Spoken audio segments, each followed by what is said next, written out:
Greetings, Earthlings. Today we're back with another episode of the Creator Case Study. Today I am sitting down with Jason from Painfully Honest Tech, and we cover so much ground here, ranging from gaining 10,000 subscribers in a month to clickbait titles to the integrity of tech YouTubers. But before we get into it, I do have to ask your forgiveness for the poor audio in this episode. And yes, I understand the irony of my channel having bad audio. I get it, but there is some really useful information in here, so just bear with it. And if you do want more conversations like this, let me know in the comments down below and let me know who you'd like me to talk to. And now let's get right into it.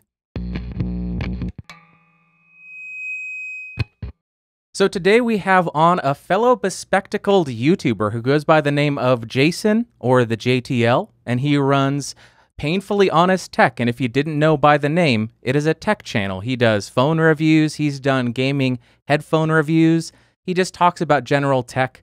But my favorite thing that he does is he calls out tech YouTubers on their BS, but he also gives credit where credit is due. So Jason, thank you for coming on. How you doing today, man? I'm good. Thanks for having me. It's awesome. Absolutely. So let's just go ahead and jump right into the questions. And I want to start where you launched your channel. So you've been going for about 7 years now, and the content that you've been uploading has changed quite significantly. And it's no secret that people hate change. So how have you gone about navigating the evolution of your channel? Have you gotten any negative feedback when you do change content? And how did you address that? The channel really, it was when the PlayStation 4 came out and I never had a gaming headset, and I went to Best Buy and got a gaming headset, and it was just terrible. So I just thought, this is awful. I'm going to have to say so on YouTube for some reason. And then people started watching. Like before that, I was really just kind of doing a channel, just putting stuff up whenever I felt like it, just for fun and not really expecting anybody to watch it. And so the gaming headset and gaming related content was really what got the channel to sort of start to take off. But it's a niche audience for sure. And so my better videos might get like 50 or 60,000 views, but I wasn't seeing a ton of growth. I think by the beginning of 2017, I only had 2,000 subscribers. So and I'd been sort of moving toward, I'd been covering smartphones, but also covering gaming stuff. And I just wanted to cover the stuff that I was interested in. And it was I think the gaming headset cycle is like 2 or 3 years. So there wasn't really a ton new coming out. I needed to put up more content. So I just started covering different things. And so there were some people who were like, go back and start talking about gaming headsets again. And I was like, I will cover them from time to time. But as I got deeper into covering smartphones and other kinds of tech, it just got harder and harder to, well, for one thing, I don't have time to play games anymore. Right. Yeah. So, it's like, I just don't have the opportunity to test gaming headsets. Maybe if I kept doing the reviews, then I would have an excuse to play games. But I just I'm so pressed for time now that if I play games, it's like very rarely and only for a short period of time. So it sounds like the first influx of subscribers and viewers came from gaming headsets, but I was looking at your analytics, and it looks like September of last year, as well as this last month. And for anybody who's watching this, we're filming this in late May. So May 2018 and around September 2017, I think I saw you were getting around 10,000 subs during those months. Right. Were you uploading any new series? What kind of content were you uploading that would create such a dramatic increase in your subscriber growth? The original name of the channel, and why I say also known as the JTL in my intro, is because the channel was called the JTL up until say mid 2017 or late 2016. I can't remember, but that's putting tech in the name kind of started to get more traction very slowly. But then I had already covered like the Note 8 release, and I had already covered I'd covered a couple of phones up to that point, and then the iPhone 8 and 8 Plus came out. I did some sort of editorial commentary type videos that like, is Apple dying? And Hmm. just kind of more commentary type stuff to fill the gaps in between, you know, when I could cover another phone. And in September of last year, that was kind of when, yeah, is Apple dying is the video that kind of like all of a sudden in like less than a week, that video got 90,000 views, and I was like, Wow. I'd never seen anything like that. So I was just kind of like, what the heck's happening? And so then my other videos started to, you know, people kept coming back, and then the iPhone 10 came out, and I covered the hell out of the iPhone 10. I'm embarrassed by the number of iPhone 10 videos that I did. But, you know, like one of my iPhone 10 videos hit 250,000 views, I think, or 200, I can't remember exactly. And several of those iPhone 10 videos did very well. So really, from September through November of last year, I went from, I think it was 4 or 5,000 subscribers to 30 something. Okay. So why do you think those videos resonated so much, or why do you think YouTube favored them? Because I'm sure you weren't. I know for a fact you weren't the only one covering the iPhone 10 or talking negatively about Apple, or even positing that Apple may be making some mistakes. So what do you think you did differently there that led to the exposure that those videos got you? Um, I think with the commentary videos, I started scripting those commentary videos, and I have like a little sort of attached to the camera tripod or teleprompter that you can use a smartphone to run a basically a small teleprompter attached to the lens.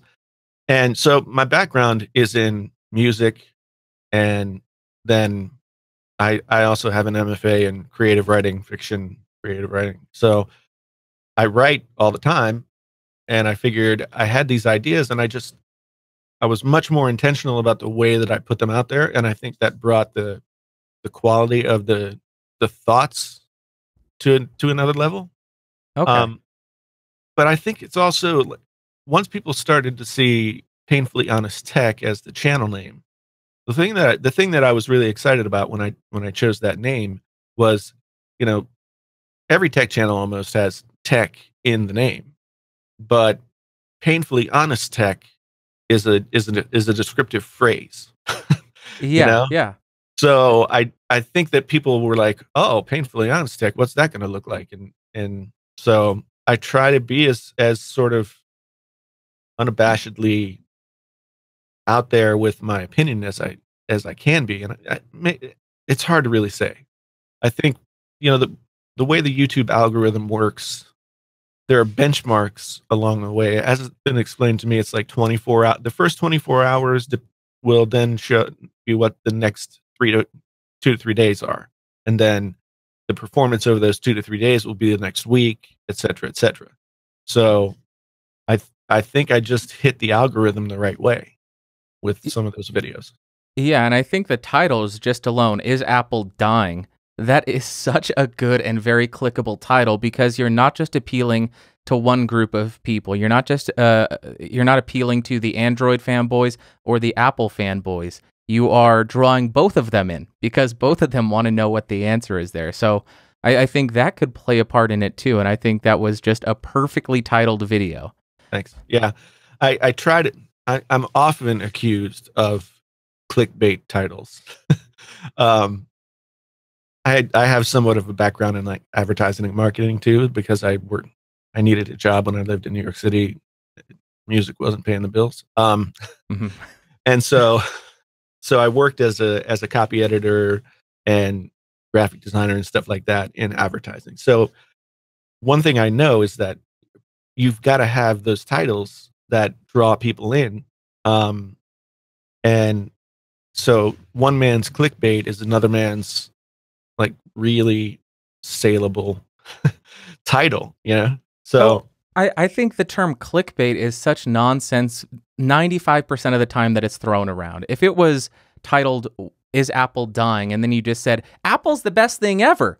Maybe. Right. But you were actually addressing the question that you posed in the title. Right. So, in my opinion, that's not clickbait. I Yeah. don't think clickbait is inherently a negative term, because what is everybody on YouTube trying to do? Or I should say most people on YouTube Right. trying to do? Get Yeah. people to click on their videos. So, And that's the thing that's interesting to me. I think people see somewhat sensational or like really evocative titles, and they think, "Oh, that's clickbait. That guy's just trying to get views." It's like, yes, I'm trying to get views. What do you think I'm doing here? yeah.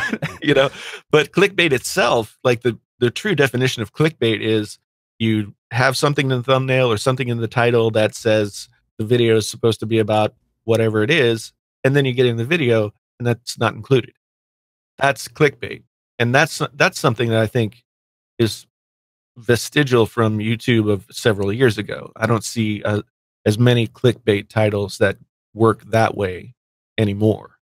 So, because I think YouTube has gotten better at recognizing with their algorithm what the title is, what the video contains, and then they can use their analytics to sort of catch those things out, so people don't do it as much anymore.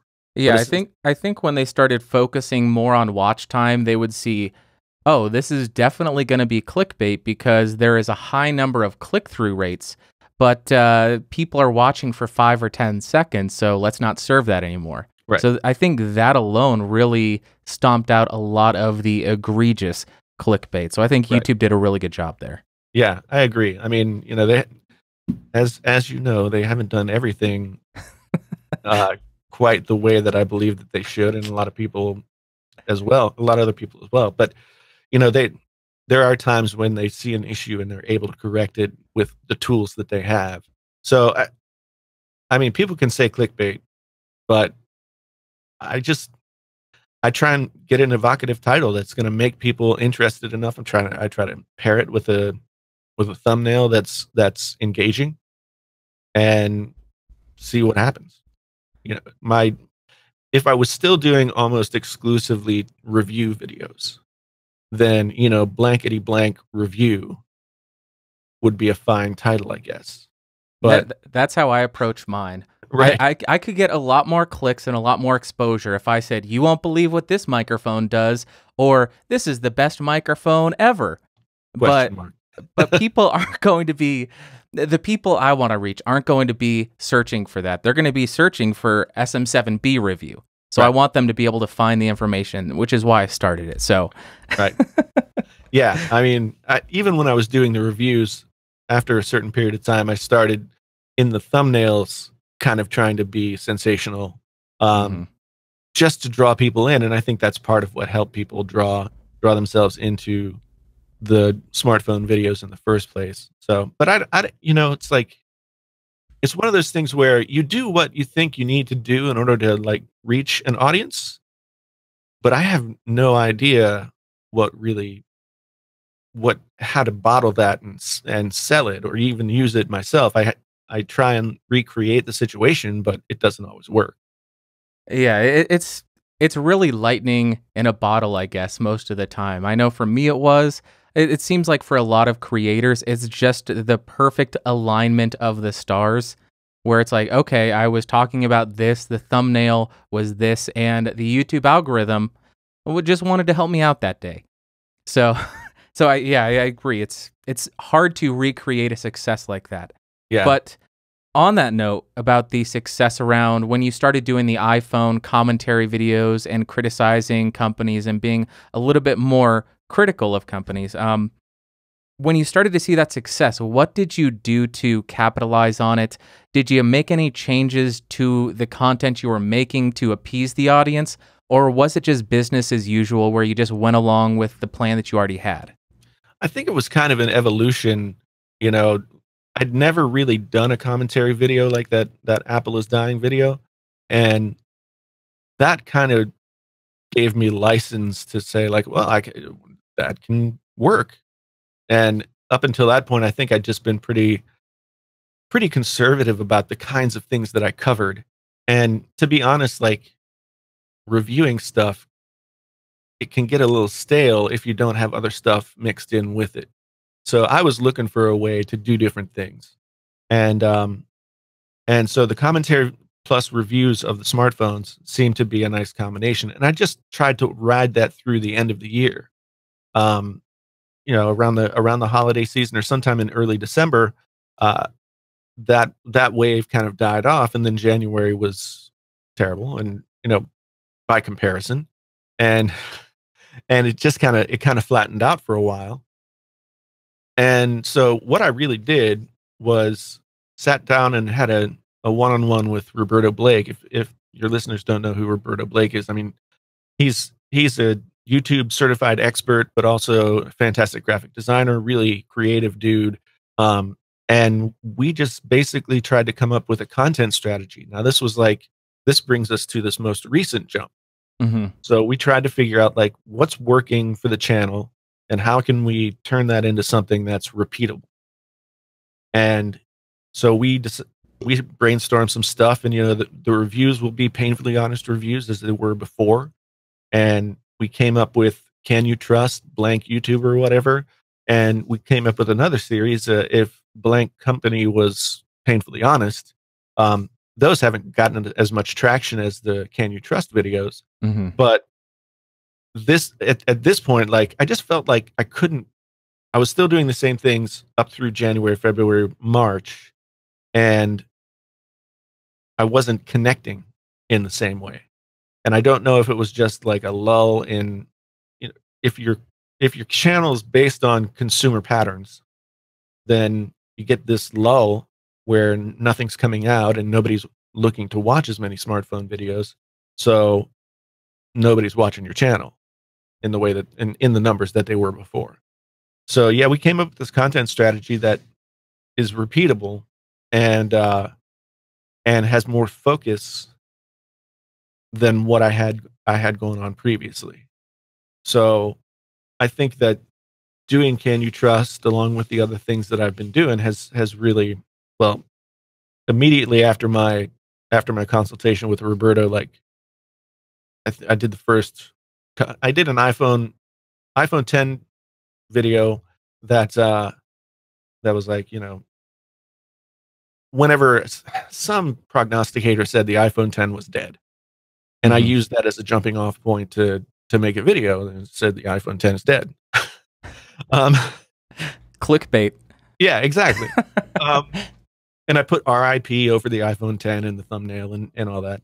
And I had already done a Can You Trust video based on Marquez Brownlee.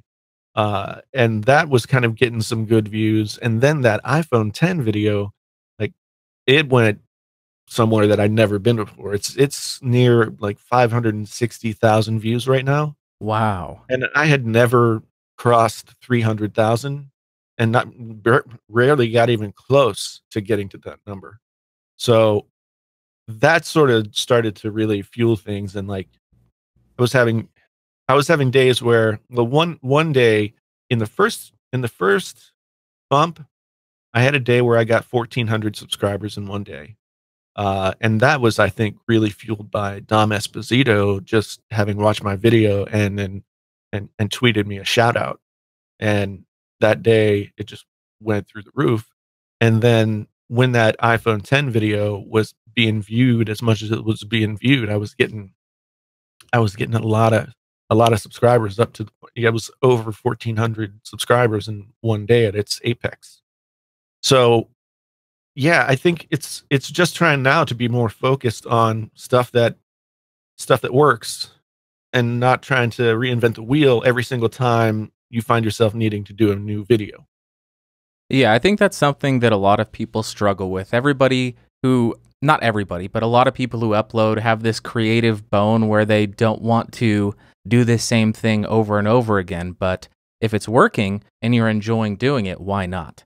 So as far as the Can You Trust videos, let's go down that road and talk a little bit more controversially about some stuff, because Okay. I have been dying to talk to you about this. Okay. So you've been pretty vocal about honesty from tech YouTubers and partially about the growing relationship or the blurring of the lines between tech companies and the actual reviewer or the tech creator. So, how do you think a tech YouTuber can stay impartial, or what steps should a tech YouTuber take to ensure that they remain unbiased? That's a good question. I mean, I think you can go different ways. I know somebody like Flossie Carter buys all the phones that he reviews, and that takes all the that takes it out of the question. You know, you're buying it. It's you paid money for it. You're going to give a review based on what you think. You know, having done that, uh, it's a little weird. Like the smartphone. I think there are things that happen behind the scenes in the smartphone reviewing game that I'm not yet privy to. But I to me, what really matters is that we have this conversation about what are the lines, how are people doing what they're doing, and let's be more open and transparent about it. Because if we're not, I mean, a lot of people were saying like, I don't trust anybody, right? You know, like whatever. And if that becomes the prevailing thought about tech YouTubers, that everybody's in somebody's pocket, then it's not gonna survive. You know, people have to feel like they're getting something valuable from the reviewer. And there are some reviewers that stay really down the middle of the road, and that's safe, and they play it safe, but it really isn't reviewing anymore. It's like product presentation. So with those people who are really down the middle of the road, do you think it's just them trying to not alienate any companies they may want to work with? Do you think it's them having affiliate marketing and trying to get sales that way, or do you think they've actually discussed with the tech company and they've maybe paid them or compensated them for the review? Do you have any thoughts there? I think that once you get to, you know, million subscribers, 500,000, whatever, you know, some of these bigger tech YouTubers get to these places. Um, Once you get big like that, it's in your best interest to stay brand friendly, right? And so maybe subconsciously staying brand friendly means to you like don't go too negative about something, or you know, I think Marquez Brownlee actually, he's probably the most influential person in the tech game. Hmm. And Yeah. there are times when he absolutely torpedoed like the Razor phone and the Essential phone. Like having him go negative on a phone like that. I mean, well, look where Essential is now. They're done. And a lot of that is he's a tastemaker, and so he does that sometimes. But I look at other tech YouTubers that are, you know, in his same echelon, and I s- they it's more of a product presentation. I mean, they've got great cameras, they've got great camera skills, they got people working for them, and they use that to really showcase a product. But they are not really reviewing the product. And sometimes it's pretty clear that a video is sponsored, but sometimes it's not. And I think that YouTube has changed some of the rules so that maybe you have to disclose that it's sponsored in words in the video as well as in the description and the metadata. But I really don't know that everybody does that, or if they have a sense of what sponsored really means. Like for me, the way that I hope to be able to work with sponsors, because I know if I want to keep doing this and not die from exhaustion, I'm gonna I'm gonna have to. Um, I don't ever want to take money to do a review, Hmm. you know, or maybe I make up a disclaimer that says, you know, I'm going to review this product. You've given me the product and or some compensation for doing that, but I have final say as to what goes into the video. You know, Right, right. So I want to jump back just a little bit. yeah, If there are tech reviewers out there who are receiving compensation and they're not disclosing it, it's not just YouTube that they would be violating. They're oh, actually yeah, violating the FTC regulations yes, where it is required that you disclose any sort of compensation for giving a review. So if you are a tech reviewer out there and you are getting stuff for free, you sure as heck better be disclosing that, not just to stay in YouTube's favor, but to avoid pissing off the US government. You don't want to do that. Yeah, I think that, and that's part of the reason why, what I'm really interested in is having a more transparent, broad discussion about what this is, because I have some training in journalism. I worked at newspapers as well. And so I kind of understand how it's supposed to work. But a lot of people who start out reviewing products in their bedrooms haven't had the benefit of that experience. And so they may not be aware, but that doesn't mean that they shouldn't be doing it. So if we have that conversation about what are we supposed to do, how are we supposed to do it, what are our boundaries, I'd rather like keep it a problem from happening rather than like, the FTC does come and like slam somebody. And then that really puts a mark on the entire review community. So, because all you hear is so and so got hit for not disclosing that they were sponsored. And so that people would extrapolate out and say, well, everybody must be doing that. Exactly. So do you just 100% disagree with being paid for a review? Or do you think that if you are being paid by a company, it should be for a sponsorship on an unrelated review? So let's say I got an ad deal to run advertisements for Logitech. I don't know. Right. Yeah. And it would be a little bit illegitimate for me to run those ads on a review for a Logitech. Save that for a review of a Shure microphone instead. Do you think that is a good way to go about it? That's, it's a weird line too, because bigger tech YouTubers have done that as well. Like Linus Tech Tips always has sponsors for his videos. And so it's a sponsor read at the front and at the back. And, he tries to be funny with how he segues into them, but sometimes it's just really kind of, but that's the way that I hope I'm able to build some sponsorship goodwill. Like, because I have companies now saying like, will you do this? How much money will you take for it? Do a video about our, so like SDC CD keys or some, they reached out to me. They said, will you do a video that talking about our product? And I said, yeah, but you're going to have to pay me X, but I would also work with you where you are a sponsor for other videos and have multiple opportunities to get in front of people's faces, which I think is more beneficial to a channel and to a product, because the majority of my viewers are not going to care that I'm reading a product description, and sort of just advertising for, SE, whatever it is. So they just won't watch that video. That video will get, 1,000 or 1,500 views, and it'll be gone, and they will have not gotten value for their money. So I really think that saying like this video today is sponsored by CD keys, whatever, and you should go check them out. Link in the description, whatever.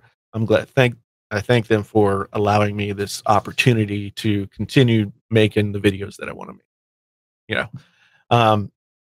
I think that is probably a way that I would feel most comfortable.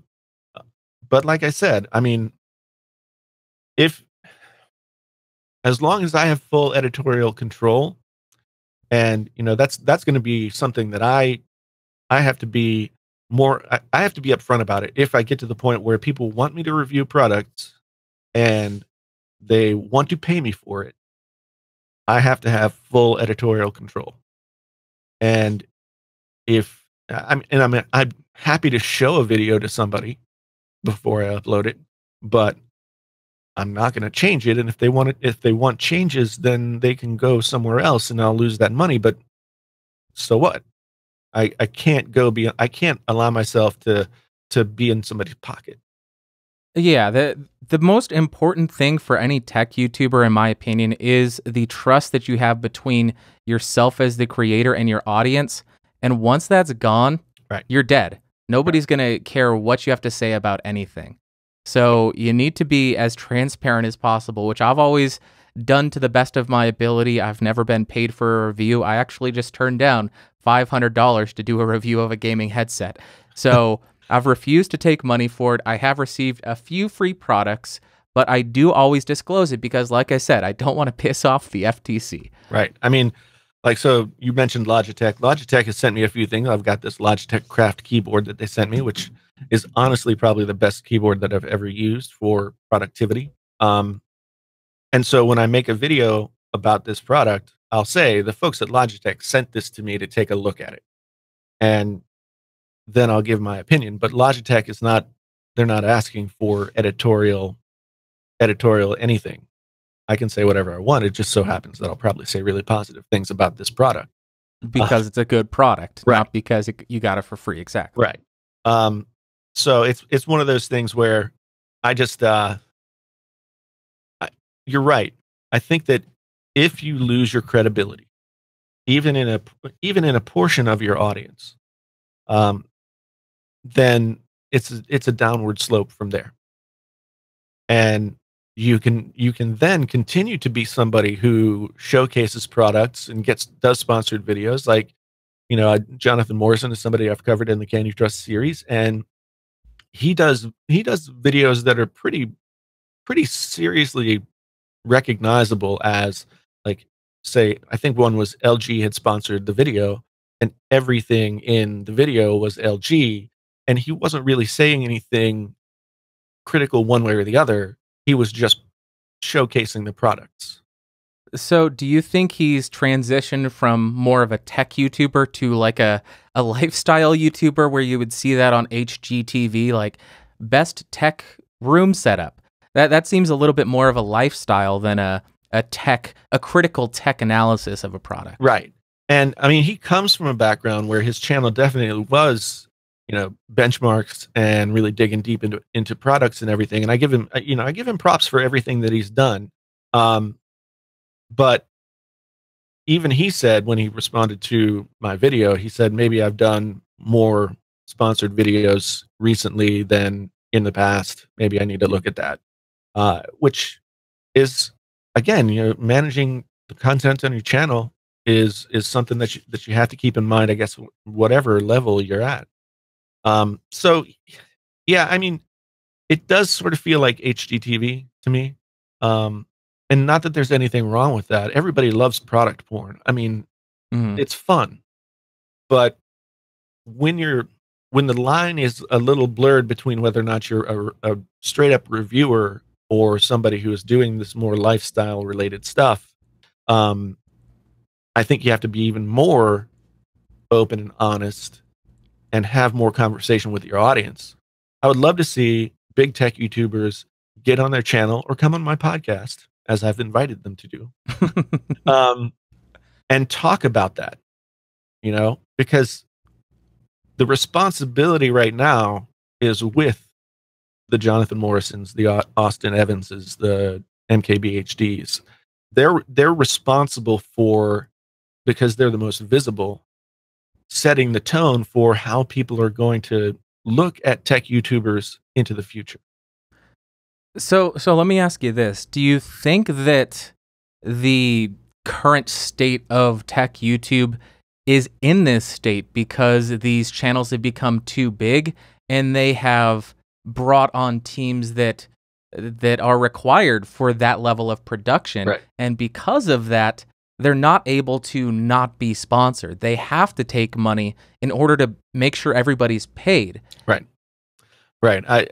Yes, and I think that's why I made the video about the Can You Trust YouTube video yesterday, because every time YouTube changes something significant on the platform, you know, it it takes what should be like a chunk of what you're earning, and it potentially puts it in jeopardy. So it's easier and more safe, I guess, to take money from other places. Um, and make AdSense a smaller portion of your revenue. But I would love to see Marquez Brownlee come out and say, you know, in a just like sit down and talk with us kind of video, like, let me talk to you about how my business has developed since, you know, I was a 12-year-old reviewing a new laptop at my kitchen table to now. You know, and go into a little bit of depth about how you do what you do and how it changed and what those changes brought on and everything else. I would love to see bigger YouTubers do that. The only reason I could see that they wouldn't want to is because they have things they don't want to disclose.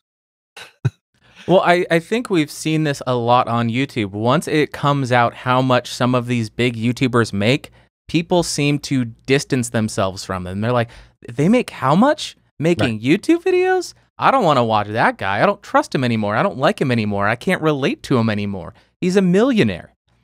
So I think that could be some motivation for them not to do it as well, because they know it would alienate, I don't know about their entire audience, but a large number of their audience. No, that's a good point. It's a good point. I guess I'm always on the side of like transparency and just being out there and being real with people. And I think that's what translates. I mean, I did a video on iJustine this week, and people had really requested that I cover her a lot. And I think everybody believed that I was just going to tear her down.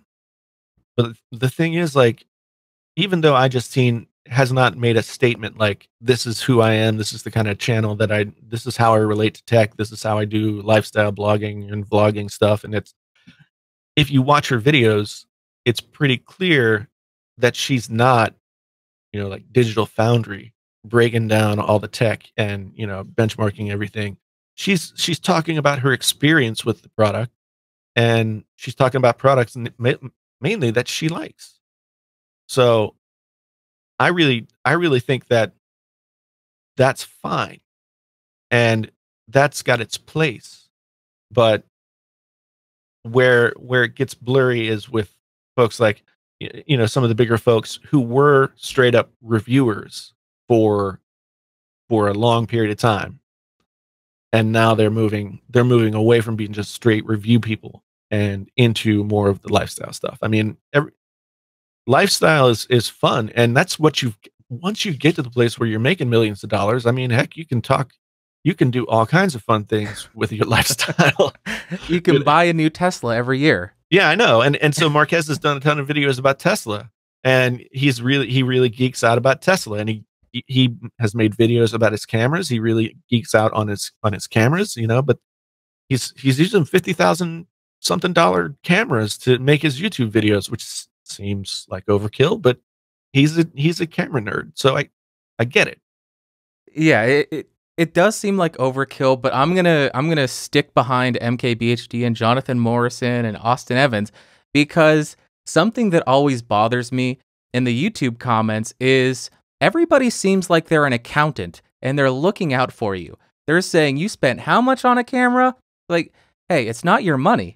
Right. So, hey, MKBHD, Austin Evans, all y'all, spend your money however you want. Buy as many cameras, as many cars as you want. Who cares? Have fun with them, man. Yeah. No, it's true, because no matter what, those guys have worked as hard, if not harder, than everybody else on the platform.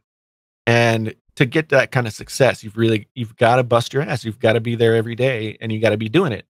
And so those guys have done it. Now maybe they're transitioning into a different era of what they are. But I think that's why I think this is a worthy conversation to have. Especially because this is completely new territory. This has not happened before. Just independent journalists or just nerds who love talking about tech become the influencers who impact the entire industry, and then in the meantime just make millions of dollars. That's new territory that's never happened before. So right. There's no roadmap for them. So I agree 100%, a necessary conversation, and that's why I appreciate you having it and bringing it up and being critical of people and not letting them get away with too much. So thank you for doing that. Well, and thank you. Yeah. It's kind of nerve-wracking at times, especially like I don't want to be I don't set out saying like, "Oh man, this is going to be so much fun. I'm going to really like slam this guy or girl." Well, it doesn't seem like that. It seems like you steer clear of a lot of the drama and you are approaching it from a good place. I've never heard you say, I hate this guy because he's annoying. I hate this guy because he makes a lot of money. It's, I'm questioning the reliability of, or the reasoning behind why they're doing this. Right. So it's always been from a good place from my point of view. Yeah. I mean, some people in the comments have said like, "Oh, so like now you're just reviewing reviewers." I'm like, I guess that's what I'm doing, but you know, there's a purpose to it. And the more traction I get with the Can You Trust series, the more I hope it'll be difficult for people to ignore that it's going on. Right. And you know, my Marquez Brownlee episode has over 250,000 views now. So the other ones are, you know, they're scattered all over the place in terms of how many views, but I've now done probably 8, if not 10 of them. I haven't counted recently, but they definitely get people talking in the comments for sure. Yeah, they're a fun series, and that's actually how I found you. It was the MKBHD Can You Trust? Right. YouTube recommended it, and I was like, ooh, I gotta see this. And I loved it. And then, quick side note, I loved the iJustine one because I imagined a lot of people were expecting you to trash on her. Right. But you said some very nice things. You were very civil about it, and I very much agreed with and appreciated the conclusion that you came to. Right. So you did a really good job there, and I've enjoyed every single one of them. Thanks. Yeah. The iJustine one was really hard to write that one because I had a lot of like thoughts in the back of my mind about something about the way that people react to her channel. And I knew it had something to do with like this male dominated, you know, sort of tech world and this attractive young woman who doesn't try and like sell herself with what, you know, what people would expect, her looks and everything else. She's just goofily herself and talks about stuff that she likes. And when I started to think about it more, I was like, you know, this is one of those things where just the fact that people were like, "Yeah, man, you got to get in there and take her down." That wasn't only because she makes like lighter videos. That had something to do with the fact that she's a woman. Mm-hmm. And those ingrained prejudices that we have about like female roles in society. And I thought it was really important to talk about that. Of course, now I'm being, you know, accused of being a social justice warrior. I'm like, the thing is, the thing about that is like, okay, if I'm going to be a warrior for anything, what's better than like being a warrior for not treating people like shit? Yeah, it's just, I'm not going to trash somebody for doing what they love and doing it well and being successful at it. That's the last thing I should be trashing somebody for. Right. Yeah, it's like, and so that's why I also want to challenge. I'm trying to challenge the audience as well, because I want to make them think a little harder than maybe they want to. Yeah, in that video, I could see a little bit of a twinkle in your eye. So let's start to wrap up. And the last question I got for you is advice. So if you had a new YouTuber or somebody who was just about to start a YouTube channel, what piece of advice would you give them to help them be successful in that journey? First advice is get started with what you have, even if what you have is just your smartphone. Because I think a lot of people fall into that, like, well, I've got to have this or I got to have that before I can really get going. And especially with the quality of smartphone cameras these days, there's no reason that you couldn't just start. Maybe you need to buy yourself a tripod with a clamp on it or something, but that's $15 on Amazon. Yeah. And from there on, the real currency of YouTuber, I think any social media platform or entertainment industry is consistency. Like if you're gonna make, I make videos like 6 days a week, and it's a lot of work, but I also know that it's what you have to do in order to keep front of mind in the YouTube algorithm, is front of mind in the people who watch your videos. If you drop off for a week, then you got to spend another couple of months to get yourself back. So consistency of, set out with a goal. I'm going to put up 3 videos a week, or 1 video or 2 videos. Just get yourself on that consistency train. And then I think you just have to think about doing what you want to do and saying the things that you want to say, as opposed to looking at somebody else. I mean, you can look to another YouTuber who does something that you like and learn a lot about how they do what they do, and emulate that maybe to a certain extent, but make sure that you're having that conversation with yourself. Is this me?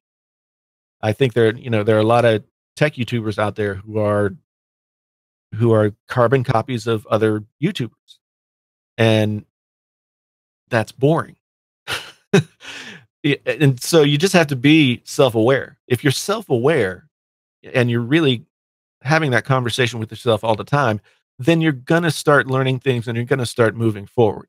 But like I said, I mean, you said I've been making videos, on different levels of consistency for 7 years, but it wasn't until I really said, okay, I'm going to make this a thing that I do, that the growth started to happen. And it's hard to do that when it's just like nobody's watching. But that's where everybody starts. Everybody starts at 0. It took me a good couple of years once I started to be consistent to get 1,000, 2,000 subscribers. And I just kept going. Good things started to happen, but it's always up and down. I know that I'm on an upswing at this point, but that upswing is gonna level out and maybe dip down again some. But then I'll have, then the next iPhones will come out, and I'll beat those things to death, and just keep doing what I know works.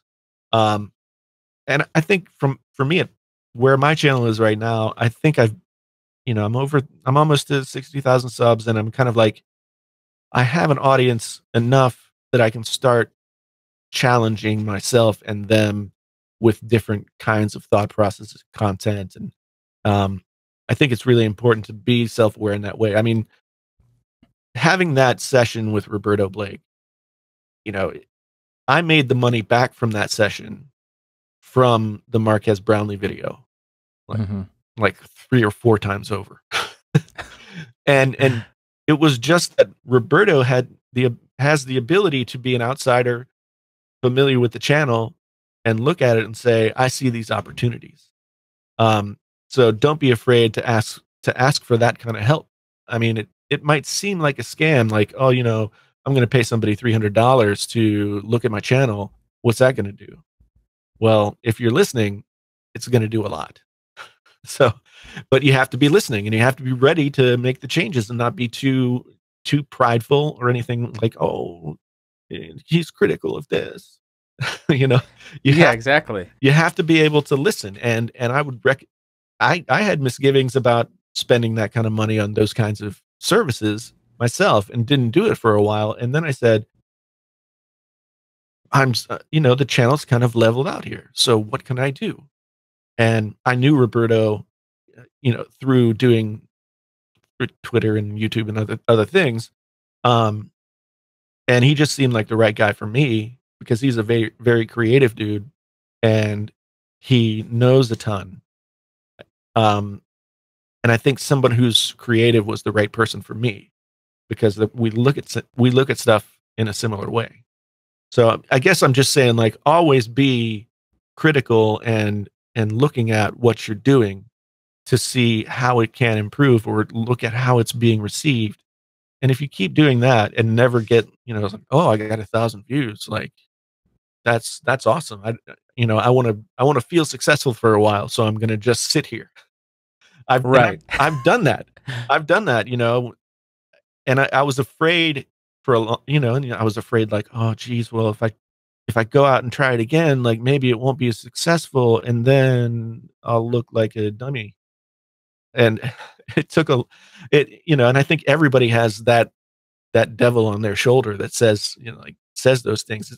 It's the same thing as a writer. Like you have to learn how to write without listening to the voice that's in the back of your head saying that sucks. Right. You just have to be able to sit down and be intentional and put words on the page and trust that you are able to then make them into words that somebody would want to read. And that's the same thing with making YouTube videos. You have to sit down in front of the camera, do what it is that you can do, and know that you're working toward that goal of making it something that people will want to consume. That is awesome advice, and I couldn't agree with you more. I think I have followed pretty much every one of those to date after 3 years of struggling through everything. Right. So one last thing, it's a little bonus question since I am mainly an audio channel. Sure. Can you give us a quick rundown of your audio rig from microphone, preamp, interface, recording software, and what kind of processing you do? Okay, so for the YouTube, like talking head stuff, this is an SM57 that, I had an SM7B and I was like, well, it's the same capsule. And so do I need to spend $400 on the SM7B or can I make a 57 work? That was my challenge. Like, can the 57 work? And Juan Bagnell, who's another tech YouTuber, uses a 57 with this windscreen. And so I just decided I was going to start with that. I've got one of those Rode arms that are ubiquitous. My interface is a 22 channel Soundcraft what is it? Signature 22 MTK. So the reason I bought that, everything can be mixed in the box if you want to, and you have 22 channels going out, but you can also bring 22 channels back in and go through the board and mix that way and then dump down a mix later. Right. And so I started out with audio, like doing everything was analog. The first 3 records that I made were on 2-inch analog tape. And so I learned to do studio stuff in the analog world. And I've grown to really know how to do stuff in the box as well. But being able to have that option of touching the faders and EQing with your fingers, yeah, is just something that I really liked. I thought about getting some kind of MIDI interface, like PreSonus makes some. I do have the PreSonus fader port. Yeah. How do you like that?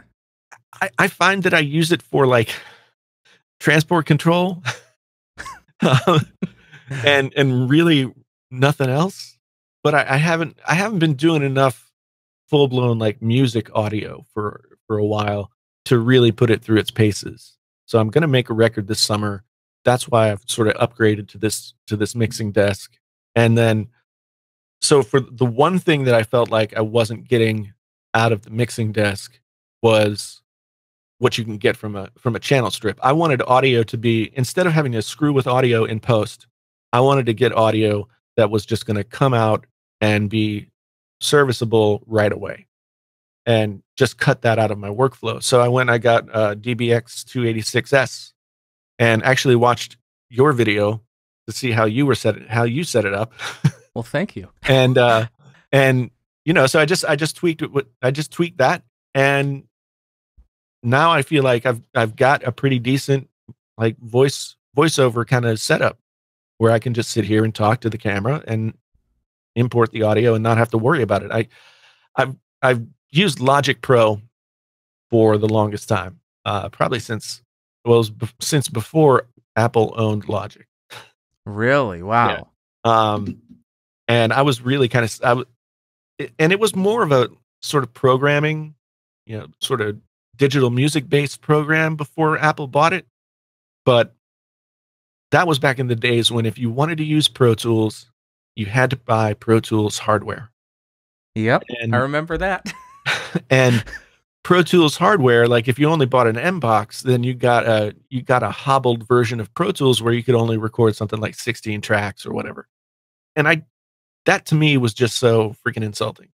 Like, I'm paying you money, and you just, unless I pay you more money, you're going to make my experience less. So so that's why I went to Logic. I did Digital Performer for a while and then Logic, and I tried out PreSonus Studio One for a few months, and I don't know. I was trying to work on PC, and I found that I just couldn't do creative, professional type stuff on the PC and not have constant like little fiddly things that I had to work around. So when I sat down to do something, I was like, I was looking at tech like, why is not this working? So I just went back to the Mac. It's funny because I have an iMac 27-inch 5K iMac that is the 2017 version that has a better i5, and I've got 24 gigs of RAM in it. And the funny thing is, I had bought that iMac like in January, and then I was like, I'm just gonna go all PC because I can get more. So I sold that iMac, and then I ended up buying it again like a month ago. so and that's been sort of the real danger of being a tech YouTuber is that like, or being a tech enthusiast at all, is you can talk yourself into anything if it means that you're going to come home with something to take out of the box. So now I'm trying to just say, like, this is a setup that I can make records with. This is a setup I can make YouTube videos with, and there's really nothing more that I need. There are definitely things I could add, but I'm going to try and use this as my setup. Yeah, so, good luck with that. It's not going to happen. Well, I'm trying really hard. That's one goal that we had when I sat down with Roberto. That was really his suggestion, was like, let's make it so you don't have to spend so much money to run your channel. So on that note, I remember hearing you say that you have like 5 or 6 phones that you've bought to review, and you have lines for all of them. Yeah. This is so last year I knew I wanted to cover as many flagship phones as I could. And the only way I could do that was, either going to get one, taking it through its paces for 14 days, and then returning and exchanging for another one. And when that wasn't possible, I would just open up another line on my account. So did you have to do that to get the promotional pricing?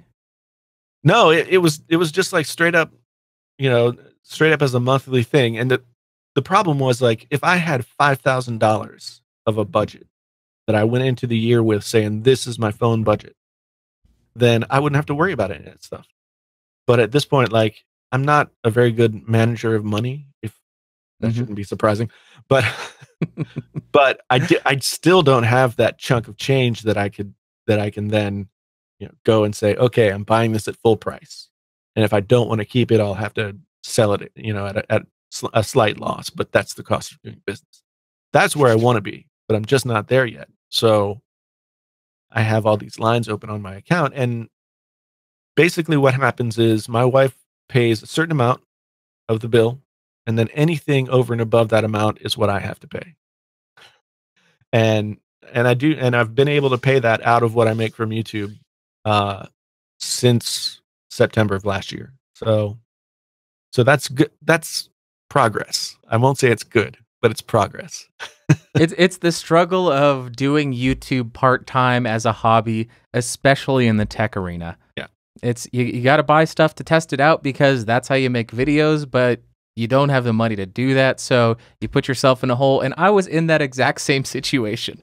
I dug myself into a really deep hole because I buy everything that I review except for a few different things. So.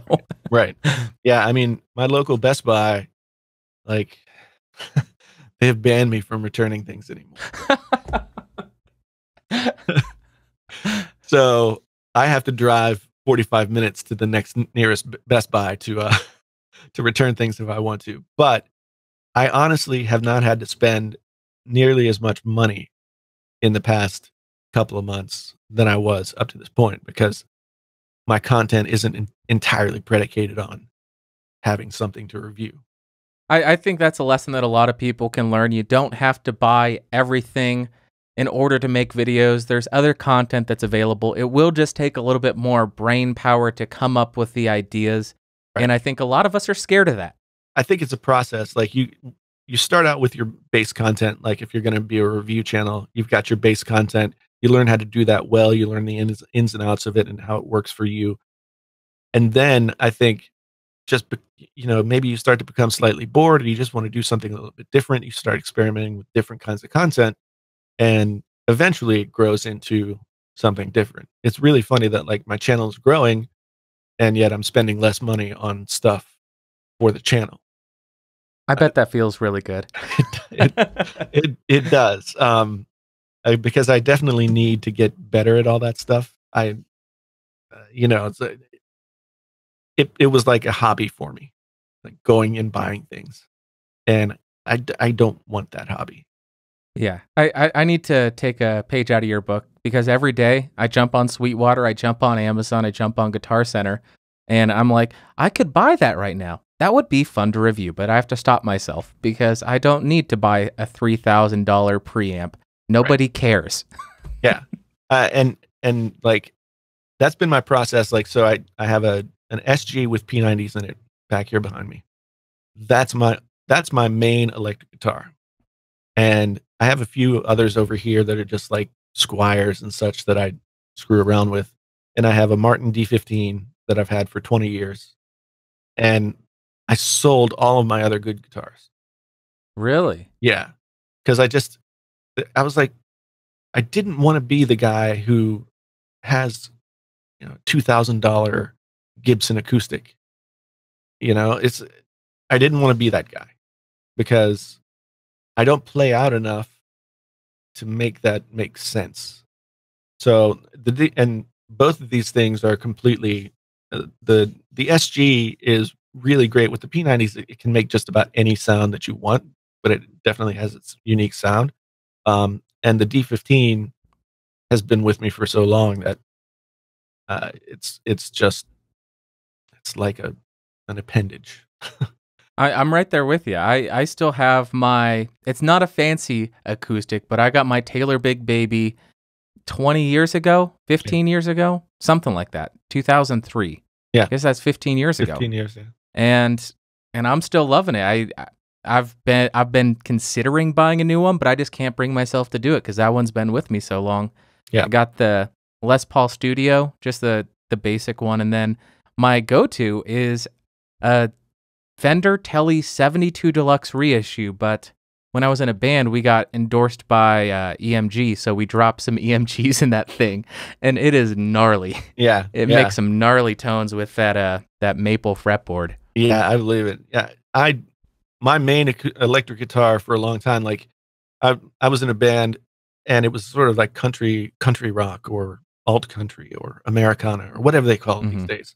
And I had a 76 Tele Deluxe, like that I got refretted, and I had all the lacquer sanded off of it, and I loved that. And that guitar was great. It was a little hinky sometimes, but I sold it. Why? So I could buy something else, which is stupid because that was a great guitar. I do miss humbuckers. So I think I'm gonna have to rectify that at some point. But I've got a 52 Tele Squire, knockoff that I'm putting some different pickups in it, like Seymour Duncan P rails. So P rails are so it's single coil P90 and humbucker. I dropped one of those in there, and I still haven't fully done the install because I'm lazy. But well, I gotta say, Squire is not what it used to be. I didn't go to Guitar Center for like 5 or 6 years. I went back because I wanted to pick up a bass, and a 5-string bass, and I picked up a Squire, and I was blown away by how well it played. Right. Back in the early 2000s, if you bought a Squire, your fingers were going to bleed because it would hurt so much. Right. This thing plays like a dream. So yeah, I got the bass that I have back there is a Squire Bronco bass. I I like short scale basses because I'm not really a bass player. So I just play short scale basses, and that thing, like, I haven't even taken the plastic stuff off of it, but it's a really great guitar. Yeah. And I think I paid $150 for it. So, It's not bad. If anybody out there wants to get into guitar, don't sneeze at Squires. They've right. gotten exponentially better over the last decade. So don't be afraid to start there. The great thing about the Squire, just to sort of go off that, is it's a cheap enough investment that as you grow as a player or whatever, you can mess with it and not feel like you're going to totally ruin the guitar. You can install new pickups, you can put new hardware on it, you can sand down the frets or whatever needs to get done, and you can teach yourself how to be your own guitar tech because you've got a $150, $300 guitar here. So, and Squires almost always needs some kind of work like that. Yeah. so I both of the Squire guitars that I have back there, I bought for my son and for my daughter, and neither of them like took to playing the guitar. So you got some new toys to play with. Yeah. My daughter plays the piano. She does band and all that kind of stuff, and she's musical in her own way, but she just didn't get into the guitar. So I got a pink Stratocaster. You're living the dream there. Yeah, exactly. Pink Strat. All right. Well, I think that's actually a good place to wrap up. One last thing, plugs. Let everybody know where they can find you, what you want them to check out, all that kind of stuff. Yeah, so you can find me on YouTube, obviously, just search for Painfully Honest Tech, and I will likely be the first thing that comes up. On Twitter, I just changed my Twitter URL to Pain, HON Tech, because it wouldn't let me put Painfully Honest Tech in there. So I don't know if I'm going to keep that, but if you search Twitter for Painfully Honest Tech, you'll find me. And that's where I do most of my social media these days. I also have a podcast called the Painfully Honest Tech Podcast that is just launching. I think we just put up the 3rd episode. That's available. I know it's available on iTunes right now. It should be available now on Google Play and all of the other purveyors of Podcastage. So yeah, that's a new thing that I'm still trying to figure out. Like right now, it's just me talking about news stories by myself. So. Hey, there's nothing wrong with that. That's my podcast, and there's nothing I would change about it. I love it. It's a blast. It's there's one thing I love when I do live streams with other people. It's like much more dynamic. So I wish I had that kind of vibe, but it's so much harder to do things when you have to rely on another person. Exactly why I did it that way. Yeah. Well, I mean, you've been in bands. I've been in bands. Like, you're just like, this literally happened to me. Like, major label wanted to sign us. CMJ, we got a great gig at CMJ. A&R person was going to bring their boss to the show, and the bass player and guitar player quit the band. Oh my God. And I wasn't old enough or mature enough as a musician to just be like, look, guys, I understand where you're coming from. This is not where you thought this was going to go. You don't want to go there, but just hang with us through this gig. No, I was just like, oh my God. And I just got to a point where I didn't want to have to trust anybody. That's why I can play everything. That's why, I edit my own videos. I do everything myself because people suck. Because we come from the abusive background of being in bands. Yes, exactly. I mean, every time I've gotten some traction with a band, something is like somebody flakes out every single time. And I just don't want to. At this point, I'm 46 years old. Like, I don't want to deal with any of that crap. Yeah. So. All right. Well, that's going to wrap up today. Thank you, everybody, for watching. Jason, thank you for being here. That was an absolute blast. Yeah, there was a lot of great information in there, and I hope everybody checks out your stuff and takes your advice to heart, because there's some good stuff in there. Thanks, man. I appreciate it. It was a lot of fun. All righty, guys. We'll see you next time.